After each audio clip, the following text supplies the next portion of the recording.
The mood pod's walls flickered between stormy skies and calm seas, mirroring the intense debate within.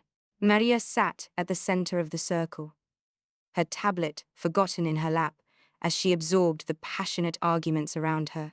Dr. Elena Rodriguez, the AI ethicist, was in the middle of making her point. We can't simply program IDA to be colorblind or ignore socioeconomic factors. That's not true fairness. It's willful ignorance of existing inequalities. Jamal Washington, the community organizer, nodded vigorously. Exactly. We need a system that actively works to level the playing field, not one that pretends the field is already level. Sarah Goldstein, the skeptical city council member, leaned forward, her brow furrowed. But if we do that, aren't we just replacing one form of bias with another? Who are we to decide which groups deserve preferential treatment? Li Wei, the young programmer, interjected.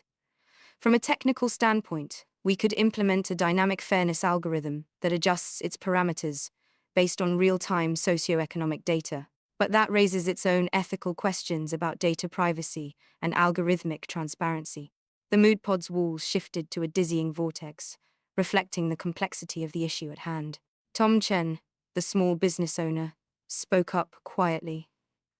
As someone who's been on the receiving end of algorithmic bias, I appreciate the intention to correct inequalities, but I worry about unintended consequences. What if the system overcorrects and creates new forms of unfairness? Maria watched as Dr. Aidan O'Brien, the sociologist, nodded thoughtfully. Tom raises a good point. We're not just programming an AI here. We're shaping the social fabric of X Beach. Every decision we make will have ripple effects throughout the community. The debate continued, touching on philosophical concepts of justice, the practicalities of implementation, and the long-term societal impacts. Maria listened intently, noting how each perspective added a new layer of complexity to the problem. Finally, Maria raised her hand, bringing a hush to the room.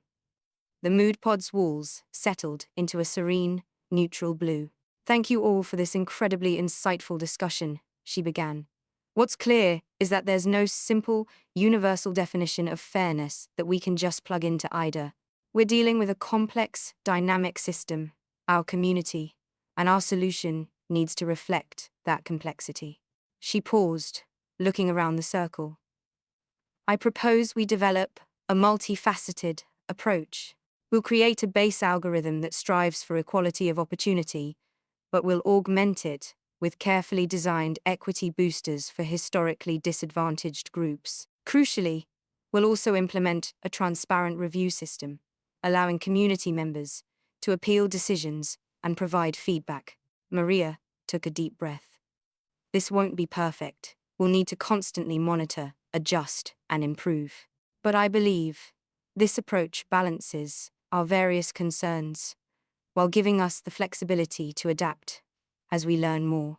The room was quiet for a moment as everyone considered her words. Then, slowly, heads began to nod. It wasn't a perfect solution, but it was a starting point they could all agree on. As the meeting adjourned, Maria felt the weight of their decision. They had taken the first step towards redefining fairness in the age of AI, and the impact would be felt by every resident of X Beach. The real challenge implementation was just beginning.